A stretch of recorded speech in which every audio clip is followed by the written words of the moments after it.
Well, the movie is about movie stars.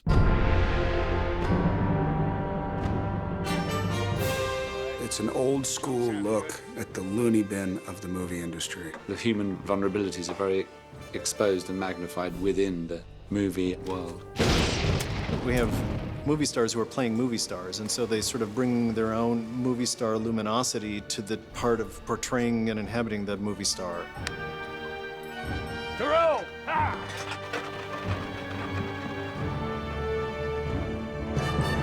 Who do we call first?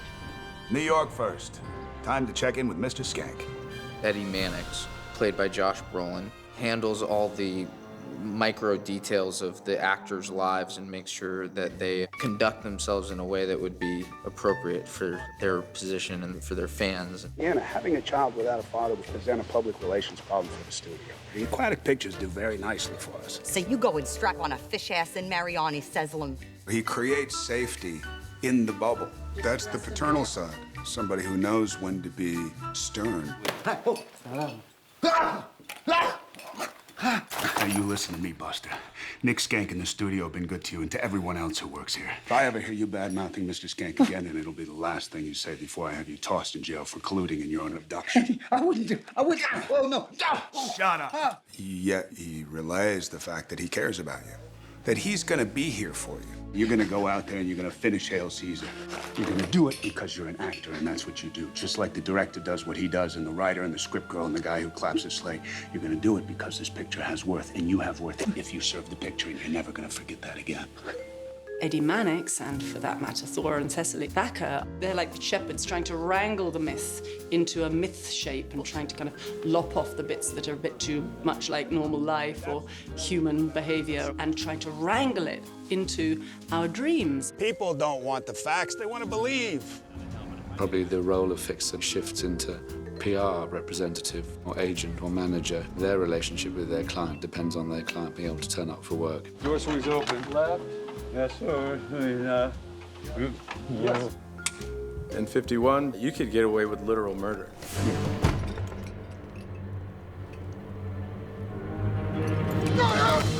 Like, actual murder.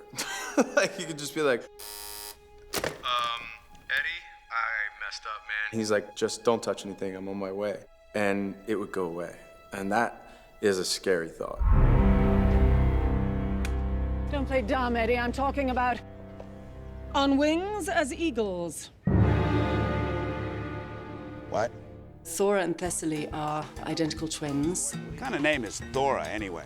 It's a name that 19 million readers trust. They want the truth, Eddie. A mole here, a mole there, pretty much peas in a pod. Progressively bigger hats, depending on what order they're coming in the scene. They're cultural commentators. Yeah, Doc.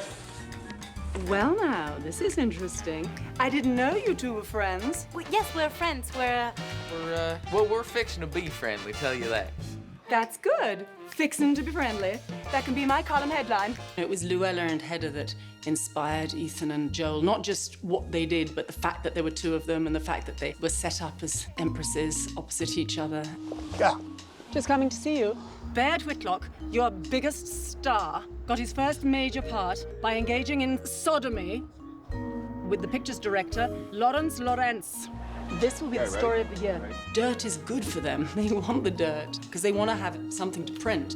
At the same time, they need that guy or that girl to be a god or a goddess in order to be toppled. Because if they're just Schlo Joe, then so what? It doesn't really matter. Tonight I bathe in Caracalla and wash away the dust of 300 miles of Frankish road.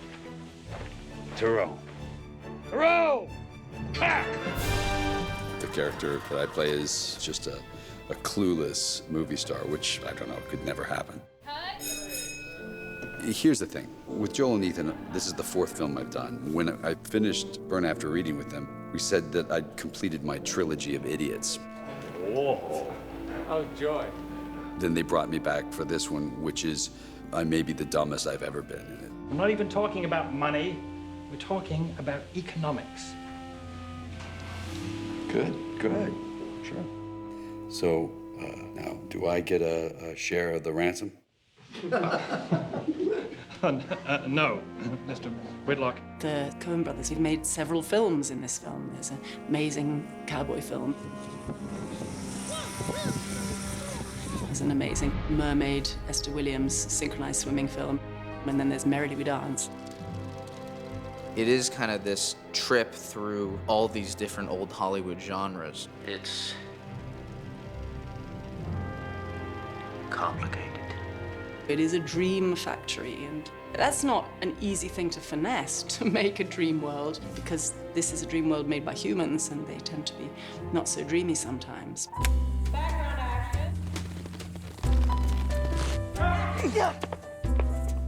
Gas again, ma'am? Ma'am? Miss?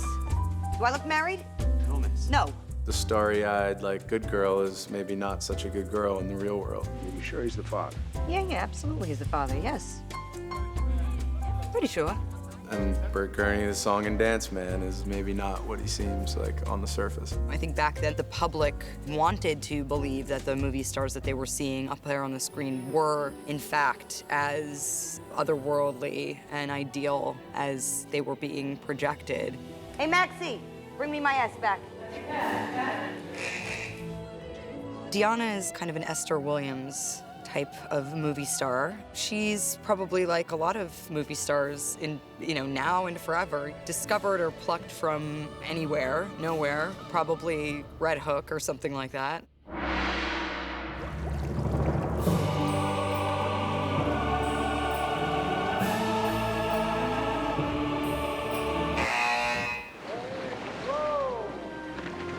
Bert Gurney and his hair. His hair should get a credit, by the way, on all his posters. He is a song and dance man in a Gene Kelly-esque way. 3, 2, 1, go.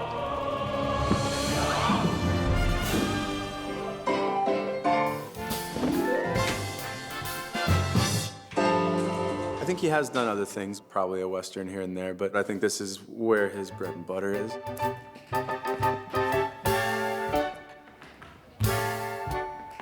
I don't actually think Bert Gurney even knows what communism is.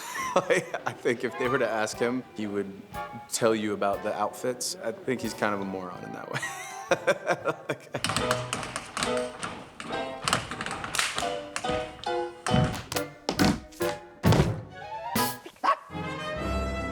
Hobie Doyle is a 1950s singing cowboy who is employed at the studio.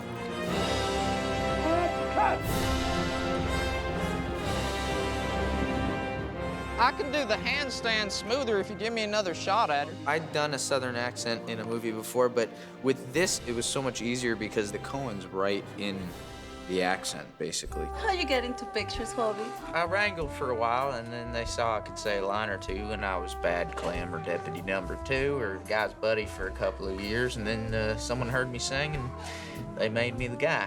They spell words the way that you're supposed to say them. Any more thoughts about who you might marry? I ain't doing that again. I had 2 marriages. It just cost the studio a lot of money to bust them up. Told myself I wasn't gonna badmouth the competition, and look at me. They'd written in all those inflections and all the pronunciations. Would that it was the same. My dear boy, why do you say that? Why do you say twir? And they have such an ear for that kind of detail in the way people talk. If you just read it as it was written, you'd be in the ballpark of where you were supposed to be anyway. Usually on a picture, I'll just say, why dear, or whoa there, but this in here, it's talking. And it's people listening. That threw me a little at first, but I think I got my leg up on her now. There was love interest in the movies, but they almost never kissed because the little boys in the audience would hate that. So he's used to doing these kind of movies. Early we dance, 27 apple, take 1. He's now in a sort of drawing room drama with a hint of adultery going on. Here is our set. People in tuxes and ball gowns and slightly campy pink set. Action. Oh, Monty. Come, join me on the divan. It's not his world at all. He's completely miscast. She's gonna importune Mr. Lawrence. Is that something I should be concerned No, she'll about? simply ask you to join her on the couch, is all I mean to say, and then conversation ensued. Lawrence Lawrence is, I think he's British. We're not really sure if he's British or not. You don't have to watch many Hollywood films from that period to hear this American voices, but all trying to sound like they're from England. And there's this slight apology always in it. Got to be very, very fast so that somebody doesn't work out that you're actually from Kentucky. Okay, very good, very good. Let's try one, shall we? Sure, I'll give her a go. Wonderful, splendid. This character is very amusingly written, and I think one can identify bits of British actors / directors from the past, whether it's a combination of David Lean, Noel Coward, Laurence Olivier. Would that it were so Would simple. that it were so simple. Would that it were so simple. Would that it were so simple. Would that it were so simple. Would that it were... No, you're going twirl again. Would that it was... Gosh, I can't seem to cinch my saddle up on this one, Larry. Larry, good God, Christian names, yes, but not Larry. The mechanics have shifted, but the emphasis, the underlying politics. Hobie Doyle cannot act. We're not recasting. This came from Mr. Skank himself. It's Hobie Doyle. Is the boy game? No, he's game, man, gamey. You're in, you're out, you're hot, you're not. People were more vulnerable, I think. People were very often much younger, maybe less educated, less media savvy. Why don't y'all take a few pictures, have a few laughs? Jeez, Eddie, what are y'all stick in the mud?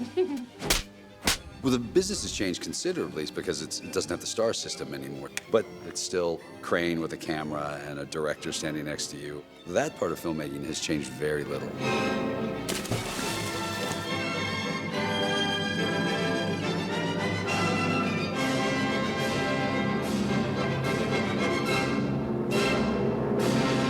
I'm not sure I follow, Padre. Young man, you don't follow for a very simple reason. These men are screwballs.